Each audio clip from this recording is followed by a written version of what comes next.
First ডিভিজনো পাব লগা আছিল, ছেকেণ্ড ডিভিজনো পাব লগা আছিল। এইখিনি ল'ৰা ছোৱালীৰ ভিতৰত আমাৰ ফাৰ্ষ্ট ডিভিজনো আছিলে পাবলগীয়া আৰু ছেকেণ্ড ডিভিজন পাবলগীয়াও আছিলে, কিন্তু নাপালে। আমাৰ এটা ভাৱ আছিলে যে আমাৰ তিনিটা মানে আমাৰ ফাৰ্ষ্ট ডিভিজন পাব আৰু বাকীখিনি ছেকেণ্ড ডিভিজন আছে আৰু থাৰ্ড ডিভিজন আছে, এনেকৈ পাব বুলি ভাবি আহিছিলোঁ।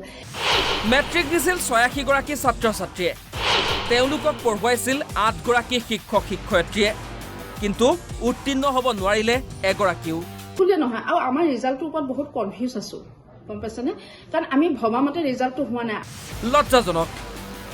যেনেকৈ শুনিবলৈ লাজ লগা তেনেকৈ দেখিবলৈও লাজ লগা ঘটনা। এইখন মৰিগাঁৱৰ শিলপুখুৰীৰ কহুৱাটী ধনীৰাম বৰুৱা হাইস্কুল।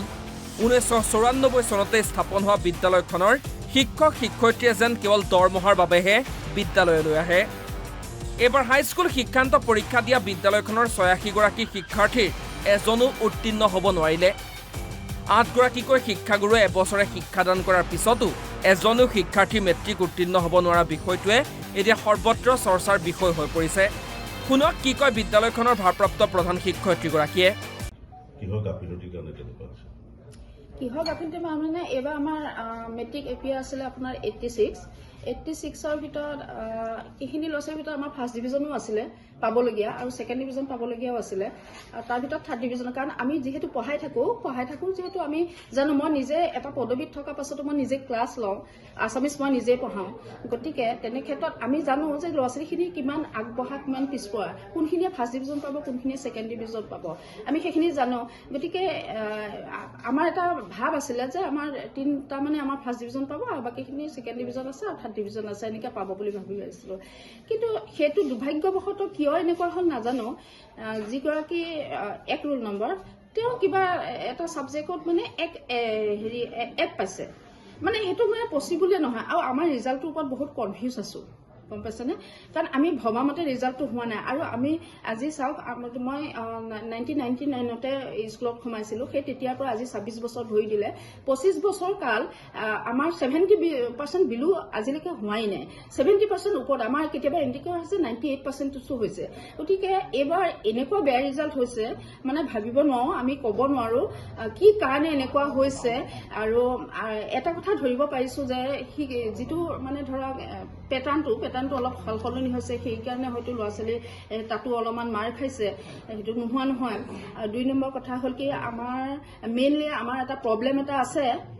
এই প্ৰব্লেমটোৰ কথা আপোনালোকক মই ক'ব বিচাৰিছোঁ। প্ৰব্লেমটো হৈছে কি যে আমাৰ ওচৰতে এখন হায়াৰ ছেকেণ্ডেৰী আছে, য'ত ভাল ষ্টুডেণ্টবিলাক তালৈ গুচি যায়, আৰু আমাৰ যিখিনি তেওঁলোকৰ তাত ইণ্টাৰভিউত ফেইল কৰে সেই ল'ৰা ছোৱালীখিনি বৰ্তমান আমাৰ স্কুললৈ আহে, আৰু সেই তেনেধৰণৰ ল'ৰা ছোৱালীখিনি আমাৰ ক্লাছ 9ত এডমিশ্যন হয়। আৰু সেইখিনি ল'ৰা ছোৱালীকে আমি ৰিমিডিয়েল ক্লাছ হওক বা আমাৰ যিখিনি ৰেগুলাৰ ক্লাছ, সেইখিনি ৰেগুলাৰ ক্লাছ কৰাৰ পাছত আমি ৰিমিডিয়েল ক্লাছ কৰোঁ, কৰাই লৈ পেলাই আমি সেইখিনি ল'ৰা ছোৱালীক ইমান মানে এজন শিক্ষক ওলাই আহিব নাপায়, ইজন গৈ উপস্থিত থাকে। আমি 5 মিনিট সময় ক্লাছত উপস্থিত থাকে, বেছিকৈ টাইম দিব নোৱাৰোঁ।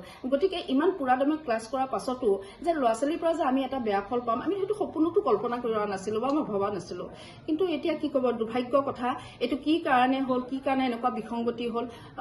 চেণ্টাৰতে সেইটো তেনেকুৱা সমস্যা এটা গা কৰি উঠিছে, কাৰণ প্ৰায় 600 কিমান আছিলে ষ্টুডেণ্ট, তাৰ ভিতৰত 234টা পাছ কৰিছে। চেণ্টাৰটো বেয়া হৈছে ৰিজাল্ট। আমাৰ চেণ্টাৰটো হৈছে পশ্চিম শিলপুখুৰী চেণ্টাৰ, তাতে আমাৰ ল'ৰা ছোৱালীবিলাকে পৰীক্ষা দিয়ে, সেইখিনি কথা। কিন্তু আমি এইটো ভাবিব নোৱাৰা ৰিজাল্ট হৈছে। প্ৰি টেষ্টৰ ৰিজাল্ট ভাল। বিদ্যালয়ত ছাত্ৰ ছাত্ৰী কিমান আছে? বিদ্যালয়খনত ছাত্ৰ ছাত্ৰী কিমান আছে? ছাত্ৰ ছাত্ৰী টোটেল 6 to 10 নে?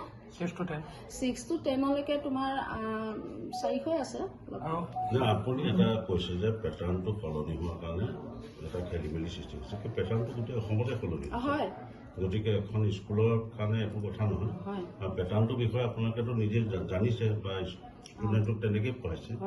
গতিকে বেলেগ কিবা আছে নেকি যে আপোনালোকৰ যি পৰীক্ষাৰ্থীৰ যিখিনি বহি আছিল বা যিখিনি কপি আছিল, সেই কপিখিনি কিবা সন্দেহ আছে নেকি যে আপোনালোকে ৰিকল কৰিম বুলি পাইছে? হয়, আমাৰ সন্দেহ আছে। সেইখিনি আকৌ আমি ৰিকল, এইটো পৰীক্ষা বহিখিনি অলৰেডি চাব পৰা যাবই বাৰু। ঢিঙৰ পৰা মুজাহিদুল ইছলামৰ ৰিপৰ্ট, অসম লাইভ 24।